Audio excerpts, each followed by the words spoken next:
Tonight on The Computer History Museum presents Revolutionaries. Software was the most malleable general environment you could possibly find. And if you could learn how to program, you could take anything from your imagination and make it real.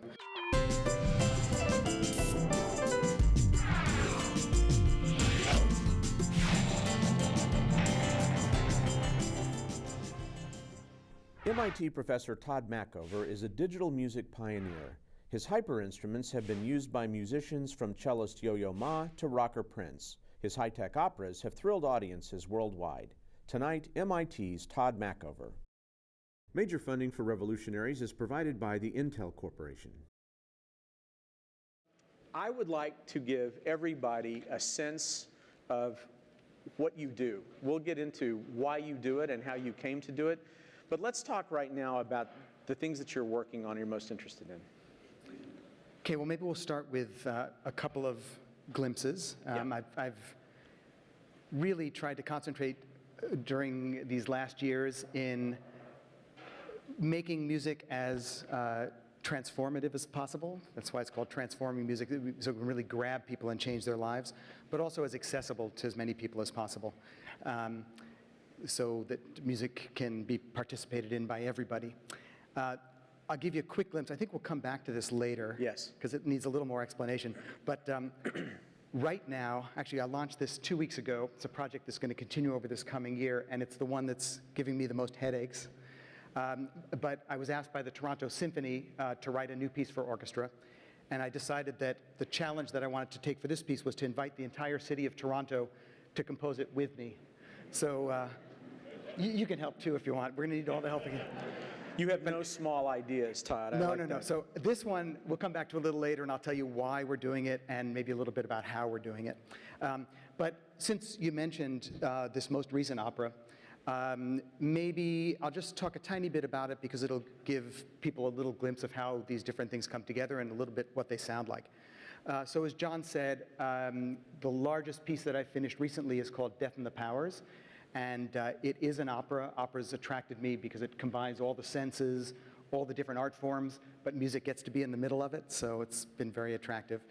This particular one I think of as a robotic opera because there are robots as characters, and actually the whole infrastructure is a big robot. It's true that it was commissioned by Monaco, by Prince Albert and Princess Caroline and a group of patrons. So it was pretty funny to have this 21st century opera with robots have its first performance in quite a traditional opera house in Monaco. Talk about scary, but that went pretty well. It's been touring in the States. And with luck, we'll come to the Bay Area in about a year and a half, so stay tuned for that. It's a story about a man who wants to live forever. Actually, he's kind of tired of the world, and it's almost as if, you saw Bill Gates up there, it's almost as if Bill Gates woke up one day and said, you know, I've given all this money to cure malaria and all this money to fix education, but things haven't gotten that much better. So I'm leaving. But I want everything about myself to remain. So that's what he wants. He wants his personality and his connection to the people he loves and his memories and everything about him to stay, but he wants to leave the world. So he figures out a way to make something called the system, where he can download everything about himself into his environment. And at the beginning of the opera, the character, Simon Powers, is about to turn on the system, says he's going to go, and everybody around him, his family, the people he works with, are all wondering, will it still be you? What's it going to be like when you're physically not here, but everything else, you're in the environment? So he does make this system. The entire stage is made up of these huge walls, three-sided walls, which are giant robots, 3 tons each. They all, in principle, have eyes and ears and make their way on their own around stage. The orchestra in the orchestra pit looks very nervously when these gigantic things are. There's a big chandelier, which looks like a light chandelier at the beginning of the show, but is actually a giant robot music instrument that vibrates and actually captures Evie, the wife, in the middle of the opera, and they have a kind of love duet between this woman and a chandelier. Yes, probably. I don't know of another opera so far that does that. And then the walls kind of express the inner soul of the main character. So they show light and image and kind of gesture. And there is a chorus of robots. There are 12 robots in the opera, and they're kind of in between the humans and this new world of the system. And they're also autonomous. They find their way on stage. They react to characters. And here's just a little tiny glimpse of what the robots look like, because they're kind of cute.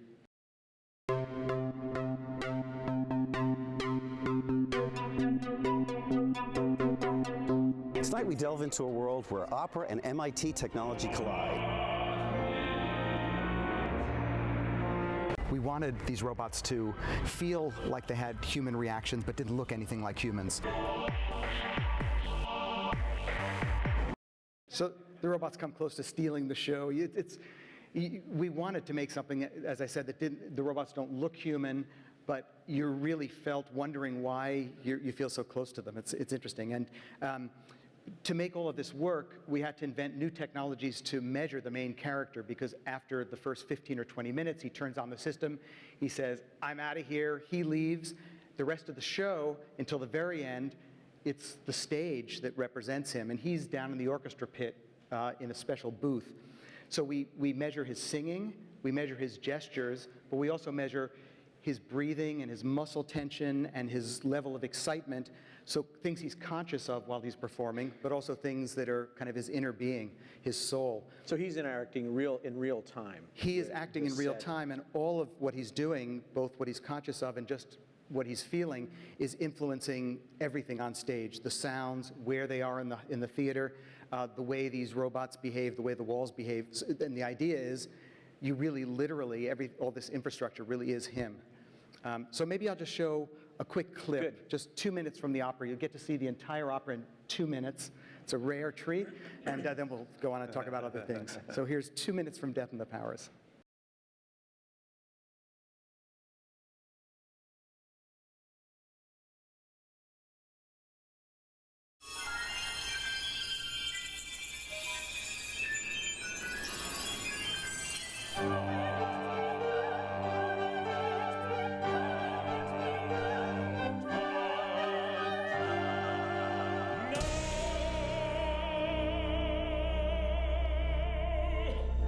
Billions of bucks, and I can still sign tracks.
So the robots get the last word. But do stay tuned, because with any luck, we'll bring the full show to San Francisco soon. Well, I have a feeling Toronto is really in for it now, since you're composing an opera there in this entirely new way. We'll talk about that more in just a minute. So let's go back. Now that we've given everybody a little bit of a taste of what you're currently working on, let's go back to the beginning, because for you, music and technology intersects almost in your DNA because of your father and your mother. Wilma, very talented pianist, Juilliard trained. Your father, Carl, one of the pioneers of computer graphics in the country. Talk a little bit about what it was like to have that kind of duality in your life. Yeah, it's absolutely true. So there they are. I think that's me in the middle. It's absolutely true.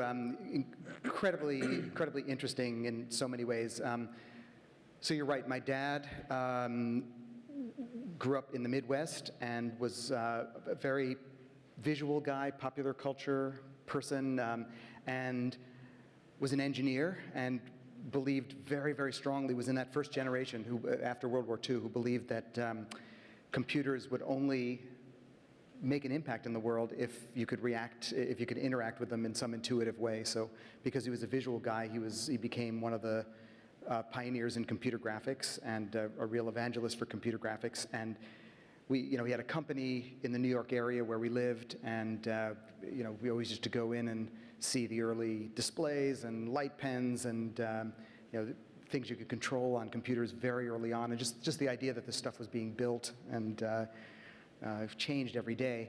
My mom grew up in New York City and is still. I talked to her today when I got off the plane, and she had one of her students there at the house. And she's not only a terrific piano teacher, but a very, very creative piano teacher. So when we were little, she used to have us, we'd have our piano lessons, and then the lesson would be over, and she'd say, okay, just stay for 10 more minutes. And I want you to spend 3 minutes and go anywhere in the house and bring back some object that makes an interesting sound.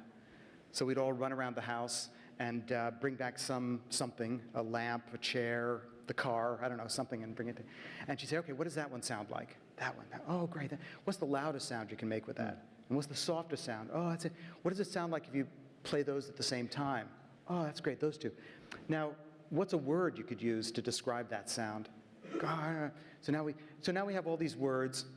Let's make a story out of these. How would you start? So we'd do this for 10 minutes, and we'd make a story, which of course was a piece of music, and 4 or 5 little kids would have done this. And then she'd say, okay, when you go home, make a picture of this when you're at home, so when we come back next week, we'll remember what we did. So in that little experiment, we all learned that, first of all, music wasn't something that a bunch of dead white guys made and wrote down on manuscript paper. Anybody could make music. Music comes from the world around you. Human beings make the systems you need to make the music. Even something like notation, the notes of music, are nothing more than a way of remembering what you did so you can do it again. So it was an incredibly creative way to grow up. And I think the fact that my mom was a high culture musician and my dad was a popular culture technologist, and they had like the best relationship in the world. They were really a very special couple. I think that was both a wonderful thing and also kind of an obsession of mine to figure out how those worlds fit together. And I didn't expect to do music and technology, but I kind of ended up doing that. Ended up that way. In fact, there's a very special relationship between your parents and our predecessor, the Computer Museum in Boston. There is. So my dad was quite involved with a lot of the early institutions for computing. He was, SIGGRAPH, and he was quite involved with the Boston Computer Museum, which I can't remember what year it started, but it was started by Gwen Bell, I think. Yeah, Gordon Bell. Yeah, and it was the predecessor of this That's right. place. Yeah. And so did they choose to have his 70th birthday at the museum? Was that a specific wish that he had? It was. I'm trying to remember. I think it was a surprise. Interesting. As I remember. So we put on a symposium. The Computer Museum invited us to do this, and it was an incredible event, sort of a who's who of people in computing. It was in 1997. And my dad passed away just 3 months ago, actually. And for those of you who get the IEEE, CG&A, the current issue, the one that just came out, July, August, Andy Van Dam, who's also one of the great computer graphics pioneers, wrote a really fantastic tribute, I think, that captures what he was like as a person, what he was like as an evangelist and technologist for computer graphics.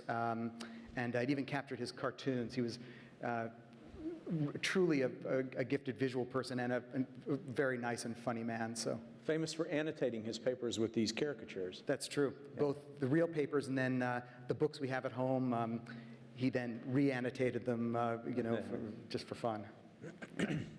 So there you are, music in one half of your brain, technology in the other half. You go the music route initially to Juilliard. Yeah, and so even before Juilliard, definitely when I was a kid, I was much more interested in, I would say, people stuff. So I was interested in politics, history. I used to dress up like Teddy Roosevelt for some, I don't know why. I went on TV and stumped the MC by knowing more about Teddy Roosevelt than he did. And I played the cello. So I started on piano, and although my mom is a great piano teacher, I don't know how many of you have taken music lessons with your parents. It's not the best idea, so I didn't just find another piano teacher, I found another instrument. I changed to cello. But it turned out cello for me was really the right instrument and central to everything I do. You know, cello's the one instrument that's kind of the size of a person. You know, it's same height. It uses the whole range of your strength. You know, you can pretty much lay into it with all of your power, but it's also very delicate. It's the only instrument that can play the lowest note a human being can sing, the low C under the bass clef, like a Russian bass, continually all the way up to a high C above the treble clef that a coloratura or a soprano can sing. And you can make almost any sound with it. And the physicality of playing this instrument has always stayed in my mind when I design new instruments. So I played classical cello until I was a teenager. Then I played a lot of rock music. I wired my cello. I played it like a guitar and started having it make really, really weird sounds. And a little bit before this picture was taken, this came out. Any of you ever heard of this? No? People of a certain age will definitely remember when that came out. What it was about Sgt. Pepper's was that it was the first album the Beatles made, or anybody made, that was designed never to be played live. They got so tired, number one, of playing live. You've heard the story of Shea Stadium, where they played in larger and larger stadiums. The sound systems were awful. The crowds were screaming. They couldn't hear each other. They were playing out of tune. It just wasn't fun anymore. But they also, with the help of George Martin, realized that the technology of the studio was magic, and it was something different. And you could go into a studio and take sounds from everywhere and bring them together, make them into new hybrids, fit them perfectly, and make something in a studio that you could never play live. So Sgt. Pepper's was never imagined as something that they would take on tour.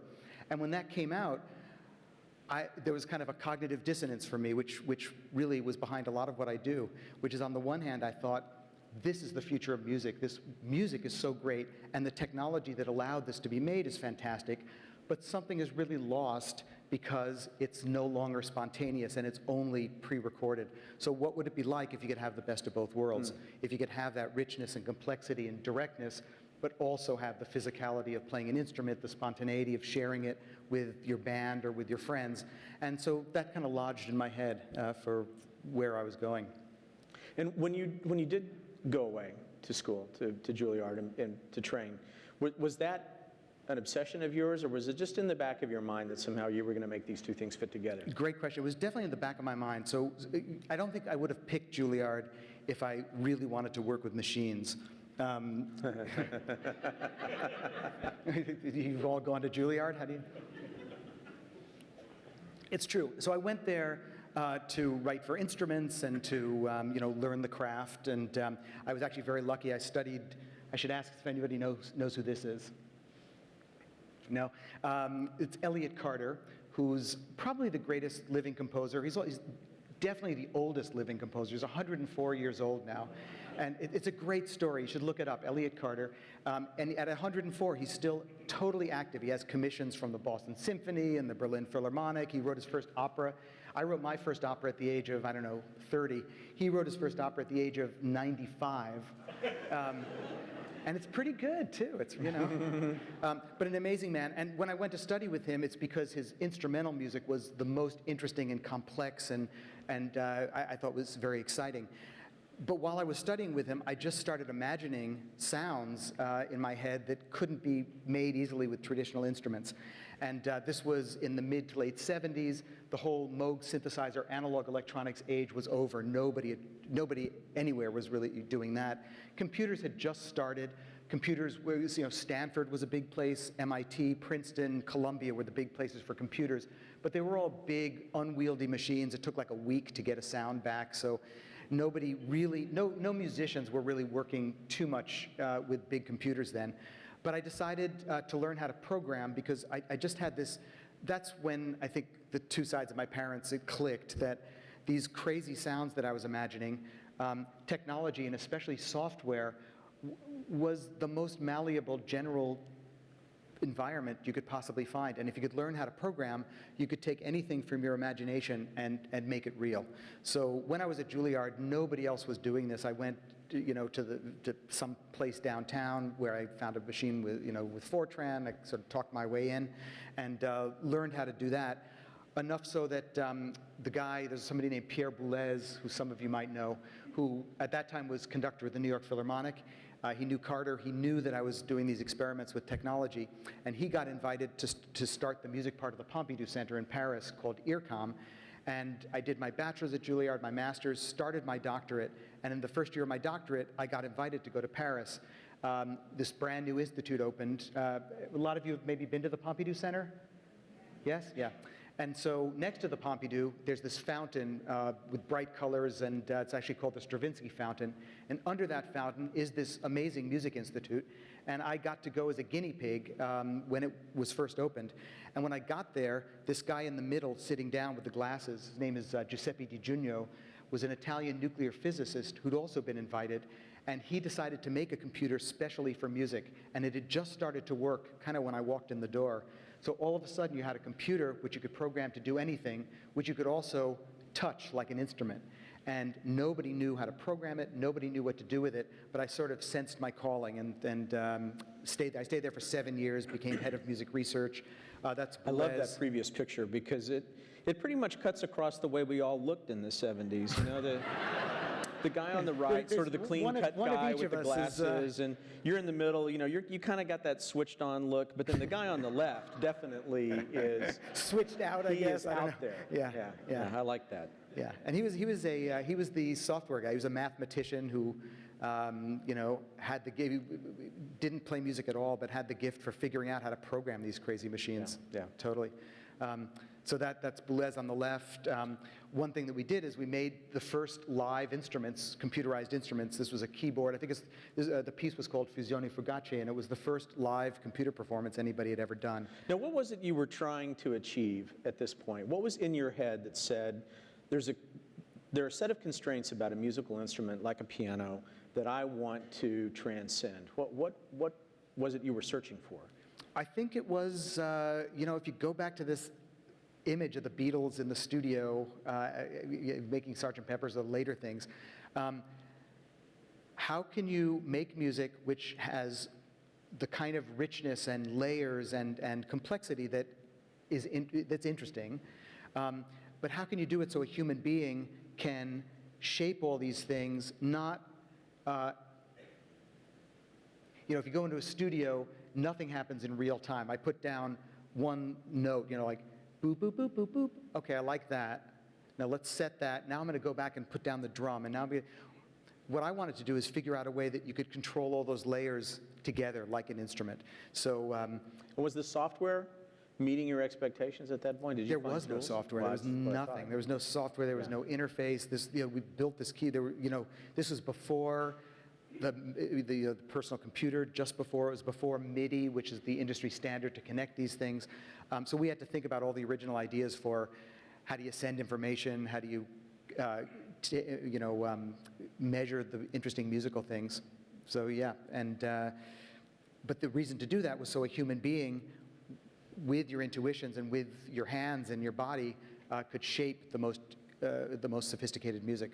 So you were out there on the raw frontier of this intersection. Yeah, I think raw is a good word for it. It was, it was. It was absolutely the beginning, and it was incredibly exciting, and it turned out that it combined a lot of things that I really love to do.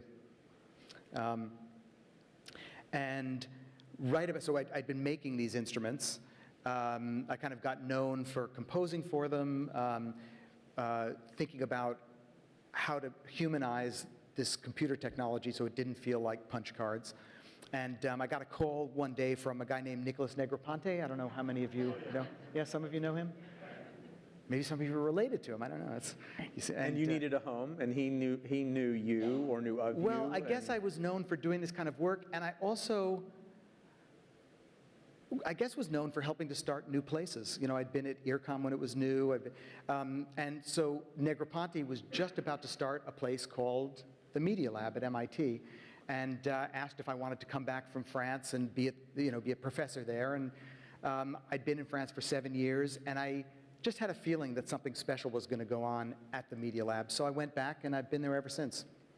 And the new phrase, by the way, which we see, is not interdisciplinary, it's anti-disciplinary. And in fact, you're so anti, the word anti is upside down. That's how anti the Media Lab really is now when it comes to discipline. It's much more about breakout ideas, and really always has been. Yeah, whereas the place in Paris was trying to bring musicians and scientists and technologists together, I was more and more interested in bringing in image and bringing in movement and thinking about neuroscience and how it impacts music, and you couldn't do that in Paris.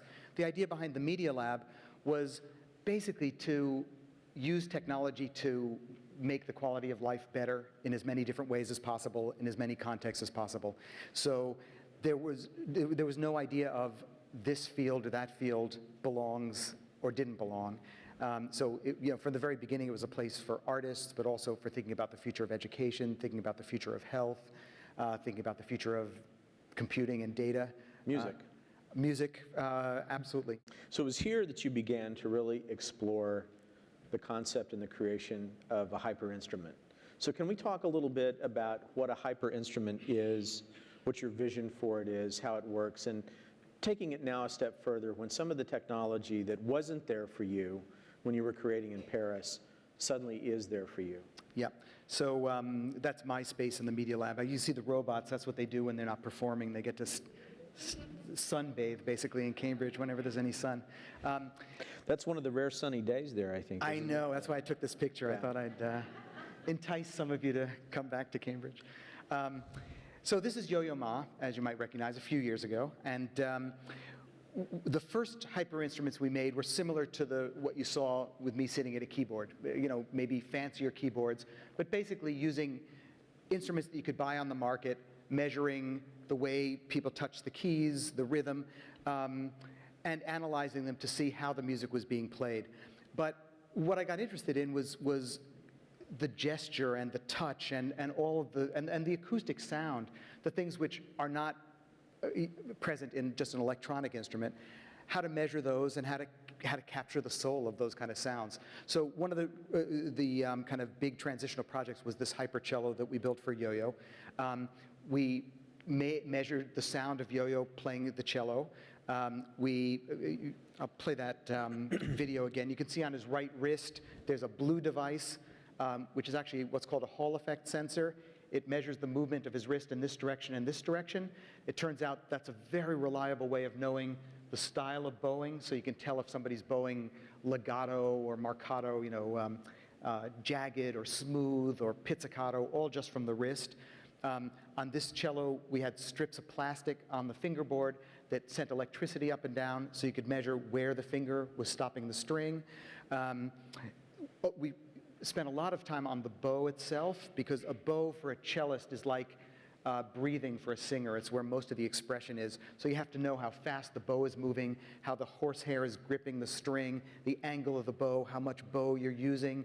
That really tells you what the emotion is behind the playing. So we had to invent technology to do that. Actually, originally what I wanted to do is have, Yo-Yo has one of the world's great cellos, one of the top Stradivariuses. And so I wanted to have him play the Stradivarius to make all these measurements. And Yo-Yo's also really, really a nice guy. But when I started talking about gluing sensors and tacks onto his Strat... That was a showstopper. I don't know why, but he didn't want to do that. So we actually had to build the cello from scratch. So we built it's all out of wood. Part of my idea when we work with top-end musicians, whether it's Yo-Yo or Prince, as you mentioned before, Bono, these are people who have incredible experience and skill. So when I make a new kind of instrument, I want it to play like the traditional instrument, and I want to use expressive abilities that they already have. So for instance, with Yo-Yo, an instrument like this, the notes might look like a normal score, but an instruction might say, in this section, if you use more bow or less bow, it will determine whether you have just a single cello line or more and more of a whole orchestra might creep out just by how much bow you use. Or if you drive the tempo with more and more tension to the downbeat of this bar, the cello will change from a cello sound into a voice or into a trumpet or into an electronic sound you've never heard before. And this will all happen just by the way you interpret that phrase. And you can do it differently each time, but the instrument will react the same if you do the same thing. So two questions about this encounter with Yo-Yo Ma. First, you composed a piece especially for this purpose, for him to play. When you heard him play, you knew what you had written, but then you heard the result of this hyperized music, as you were saying. How did it sound for you? Well, luckily, we worked on this particular project with Yo-Yo for a year, and Yo-Yo lives in Boston. So the answer is, the first time I heard it, it was like, uh-oh. Really? Well, you know, it's hard to make this kind of thing work. It's hard to measure the right things. It's hard to, you know, make it so that, just as you say, the subtlest change that he's capable of can bring out this beautiful, subtle sound. It took a lot of fine-tuning.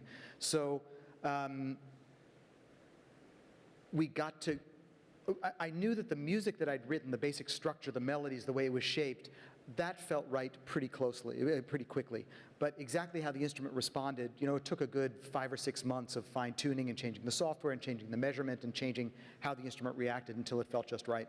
And so at that point, after the initial trial, did Yo-Yo say to you in his nice way, Tod, this is okay, but if it's all the same to you, I just prefer the sound of my own cello? Oh. Or did he roll with it? I'll tell you two things about Yo-Yo, and it's typical of, I think, any top-level musician. Well, untypical is that Yo-Yo, again, is a very nice guy, and he's also so talented that he can take anything that you give him and make it sound good. So one of the problems of working with him is when we started the project and the hyper cello wasn't all that great and the sounds weren't all that great, he could actually give it a little nudge here and there and make it sound really good. So he might have said, oh, it's okay, let's stop here, or he might have convinced us that that was the case. I mean, I knew that we had to push further, so we did, but he was a very nice collaborator. But I remember very well what he said. He was excited to do this, he still plays this piece, he's still involved with this kind of thing with us, but he always said, at the moment where it's easier for me to tour with a hypercello than it is to tour with my Stradivarius, that's when I'll change. He didn't say when it sounds better or when it does something magical that my cello can't do. He said, you know, I'm a practical musician, I'm all around. When it's easier, this is the one I'll take. And I think, honestly, it still probably isn't easier to bring it around, although now, you know, all I need is a laptop, and it's pretty easy to do. Still, a piece of wood in a box is probably easier to bring around.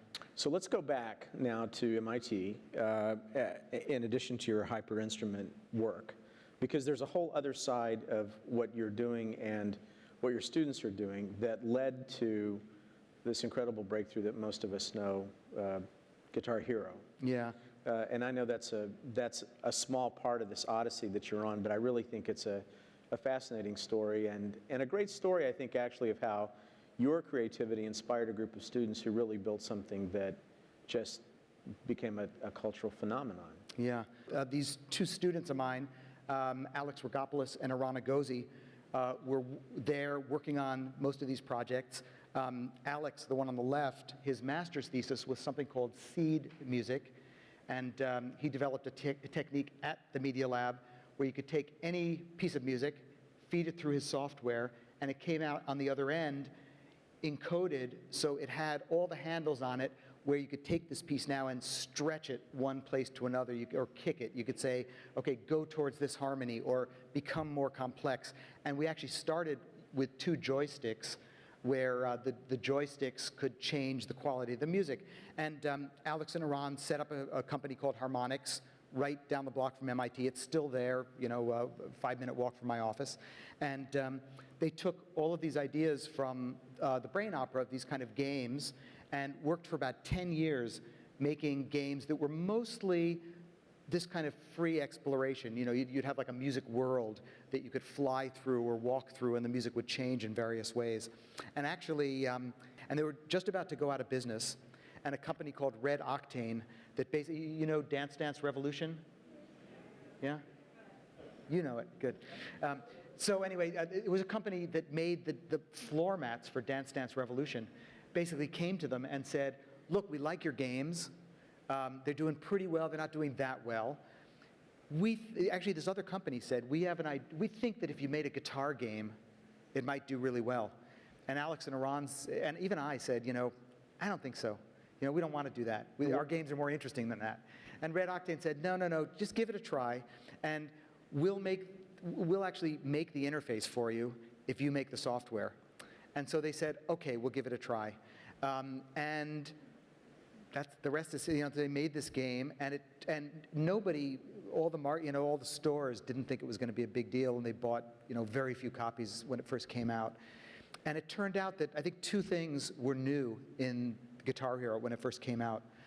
One was the idea that, for all of you who've played it, one of the best things about these games and games like them is that they keep the game kind of rule of measuring very, very precisely how well you're doing and giving you incredibly good feedback. So you can tell immediately if you're playing in rhythm, if you're playing the right thing, if you're hitting the right notes. As you know, in these games, it dramatizes it by having the audience there that gets more and more excited. The better you're doing, the music sounds better. The worse you're doing, the music sounds wimpy, and the audience starts leaving, and they finally pull out the plug. You get the message. But that, that way of judging the way you were doing was incredibly important. And the other thing is, it turned out there were millions and millions of people, mostly kind of adolescent males, who had this idea of not just playing air guitar, but playing a real guitar in a virtuosic way that nobody had ever offered that as a possibility. And the second it was there, it was like, oh my God, I got to try it. And so those two things, it's as simple as that, the measurement and that actual interface. If you'd done a cello. Yeah. Somehow Cello Hero doesn't quite have the ring to it, I think. Much as the idealist in me knows someday that will happen, but maybe not right away. And actually, I think one of the big questions now, and maybe it's a good segue to kind of the last example, is for those of you who played these games, they're not that musical. I mean, they're not like playing the cello. They're not like composing your own music. You can't personalize the way it sounds, the way every single guitarist sounds just a little bit different. If you're playing with other people like our beat bugs, you play these instruments and you look at your friends in the eye and send the music. If you're playing Guitar Hero, you're probably you're there with 4 or 5 people, but you're all looking at the screen because you've got to synchronize. So you can't compose your own music for it. So the big question now is how to keep what's good about these games and get people interested, but how to explode them, make them much more musical, much more personal, much more creative. And So that's what really interests us. For you, what's missing, I mean, you just said it, for you, what's missing, as incredible as the game is that sense of creativity. Yeah, lots of people make things. The question, I think, is how to be in an environment where you can make things and get feedback from other people so that everybody who's making things is getting better and better and better. And how can you collaborate with other people on making interesting things, and how can the technology help you do that? So we're very interested in making that kind of tool and setting up a situation where people are encouraged to make things on their own and also to collaborate in all kinds of unusual ways. And that's the bridge to the Toronto project. It is. It's not, I actually have described it incorrectly, I think, to a couple of people as crowdsourcing a symphony, but that's not what it is at all, is it? I mean, after talking to you about this leading up to tonight, this is not a crowdsourcing project. It's something entirely different. It isn't. And I'll give you an example of a crowdsourcing music project. You may have heard about this, but Hans Zimmer, who is one of the absolute top, great film composer, just finished the score, I guess, because it's coming out soon, for the new Batman movie. And about 4 or 5 months ago, he posted a website with a crowdsourcing request where he said, you can go look it up, Hans Zimmer, Batman. And he basically said, I'm looking for sounds from you to put into the movie. So if you make a sound, especially a vocal sound, sing, scream, say a word, and send it to me, I will put this in the music, and then I'll put this in the film. And then he also said, using today's technology, which is of course true, don't worry about what you do, because no matter what you do, I can make it rhythmically interesting, or I can auto-tune it and I can make it fit. So I don't know what the result was, but I'm sure that a lot of people sent in their sounds. I'm also pretty sure, I haven't seen the movie yet, but my guess is that it'd probably be really, really hard to find your sound in the Batman movie. I don't know, but I imagine that's probably true. And I also think that Hans Zimmer probably had a pretty clear idea. Either he wanted those sounds like if you were an extra in a huge crowd scene. He wanted those sounds to represent lots of voices, but it doesn't really matter so much who's who. And also, I think he probably had a pretty clear idea of the final result. So he probably would take your sound and plug it into like a mosaic, like one of those big pictures that's made up of lots of little pictures. So that is an example of crowdsourcing. But what I want to do is something completely different. It's more like what I described is special about MIT or the Media Lab and the way I like to work in general. And so what I've said to Toronto is, I propose that I've been asked to write a symphony, but I'd really like to write this with the city. And I'd like the symphony to be a kind of portrait of the city, but I'd like to set up a collaboration where every step of the way we make this together. And it's not I'm not just taking little things that you send me and plugging them in somewhere. We're really going to make this together. Maybe the best, I've got a little video that gives you a glimpse of that. Great. I'm Tod Machover, and I'm very happy to invite you to participate in an exciting new project called the Toronto Symphony. We're doing something pretty unusual. We're going to make a new symphony. We're inviting everybody in the city of Toronto to collaborate with me over the coming months to shape this symphony, to make the music, and to create it together. Toronto is one of the most international cities in the world. Has every idea, every kind of person, every nationality, every sound that you can imagine. And one thing that's always struck me about Toronto is how it combines this complexity with an incredible sense of order and beauty as well. I've started off this process by imagining a kind of shape and picture of a Toronto symphony. We'll use this as a way to imagine this symphony together. I'm going to send out requests for different kinds of sounds, different kinds of melodies, different kinds of music, and I'm hoping that as many people as possible will send things back to me. I'm going to sit down and make some of this material as well. Sometimes it'll be chords, sometimes it'll be melodies, sometimes it'll be sounds, sometimes it'll be a section of a piece, and I'll send it out to all of you so you can let me know what you think, and also so that you can vary it, you can tweak it, you can add to it. We're going to take sessions over the coming months, every few weeks, and together we'll shape this clay into final sections of the piece that we all like. So I invite you all to participate. Let's begin.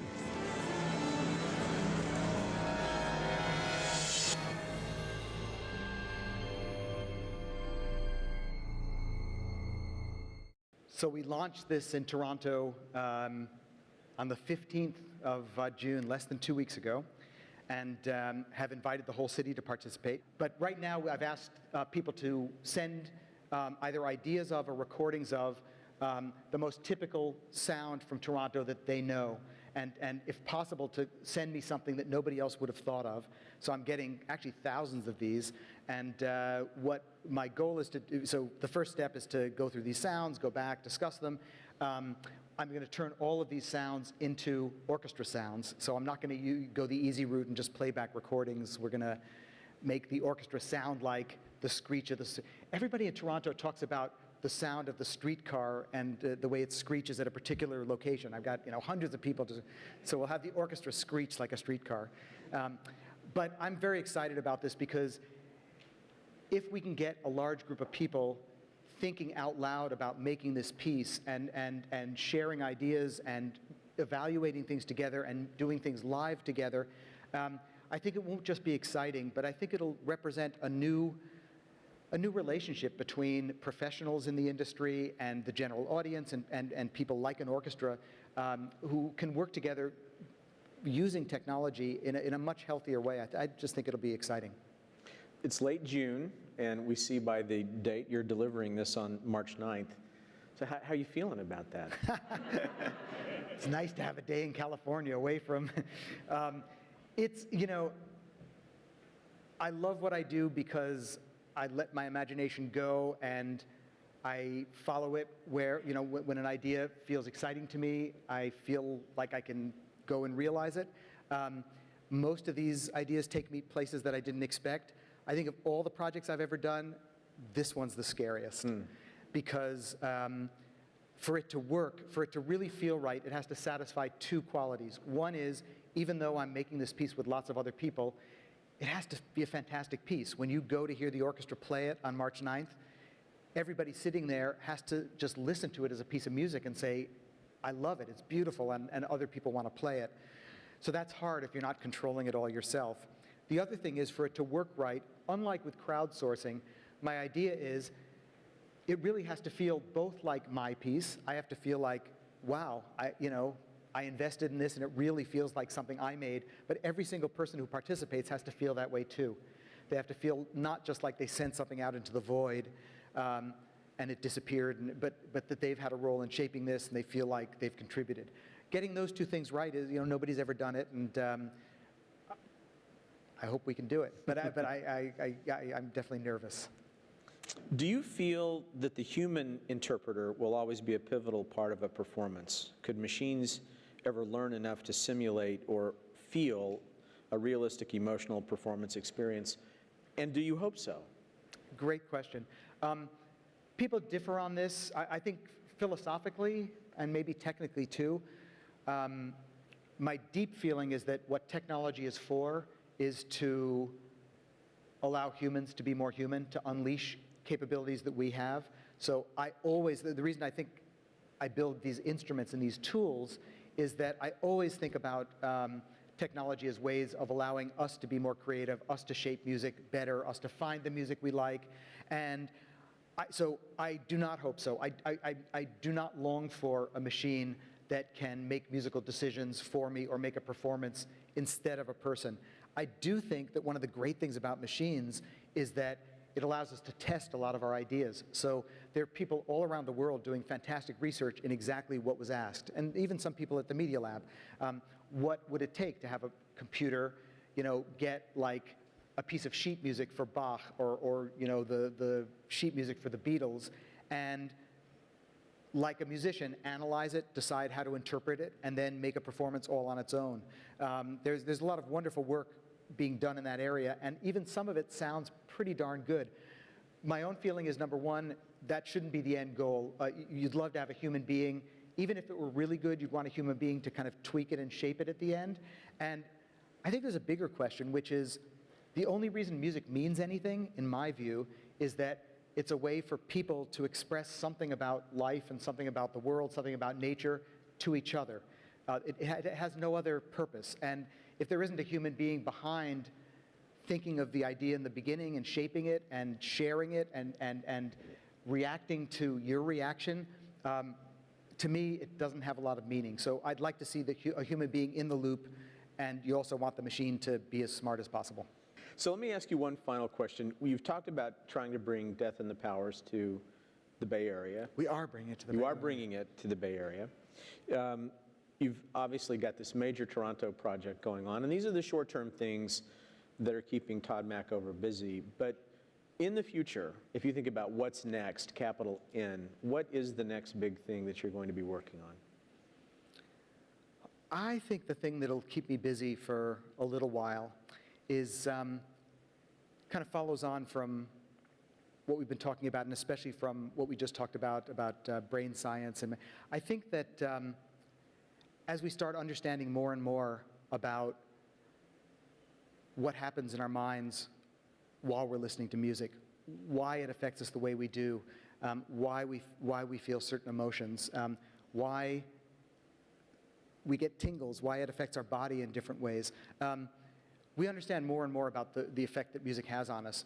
And that starts to suggest to me, combined with this collaborative model of involving the audience in making music and in performing music, I think the big change is going to be, if you think about it, every hit piece of music from the beginning of time until now, whether it's Beethoven or the Beatles or anybody, the way a hit piece of music works is that somebody figures out a hook, a core, a theme, some musical sound that is going to catch the imagination of millions or billions of people. So it's the same bit of music that is going to appeal to some large number of people. And that's what it means for the music to be popular. And that's how music propagates to groups, and that's how music brings us together. But I think that another form of music, which I'd like to help develop over these coming years, is the opposite. Think of what it would be like if a piece of music could be composed and adapted and customized just for you. So think what it would be like if we could have something that I think of it as personal music, if we think of it that way. So think of what it would be if a piece of music could be specially designed for your genetics, just your family, the way you were brought up, the way your head is shaped, the acoustics of your auditory canal, the music you've listened to, the things you like and you don't like, the way you're feeling today, the way you'd like to feel. If a piece of music could be optimized so that it could be right in that sweet spot, I think that we could have music which would have even greater power that we can't even imagine for each of us individually. And the exciting thing is that not only would that music have a different effect, but I think it would totally redefine the relationship between me as a listener and you as a performer, you as a creator. Because what would have to happen is we'd have to go much further in the idea that a piece of music that would be composed would be malleable, and the piece wouldn't be finished when I would send it to you. The piece would have possibilities that would then adapt to you, and they might adapt automatically, but that goes back to the question of, do you want them just to adapt automatically? And I think you don't. So they'd get to you, and you'd be able to tweak it and touch it, and maybe it would look at your facial expressions, and you'd talk to it, and it would adapt depending on the way you were feeling. But maybe there'd be a new profession. There'd be somebody in the middle who'd be kind of the performer or the adapter, or your psychiatrist or doctor, the person who, your friend, the person who's kind of knows things about you that you're not even sure you know, and that person would help shape this. And so this kind of personal music, which really would be shared between creators and yourself, but at the end of the day would be something that would really only work its total magic for you at a particular moment, and its full power right now is something I really believe in and I want to work for, and that's what really keeps me up at night, but that's what I'll be doing for these next years. How cool. So thank you so much, Tod, for being with us tonight. Enjoyed having you. Thank you. At the MIT Media Lab, Tod Machover is breaking new ground in the synthesis of music, technology, audiences, and education. There are hundreds of stories like this at the Computer History Museum. Please join us next time for another episode of Revolutionaries.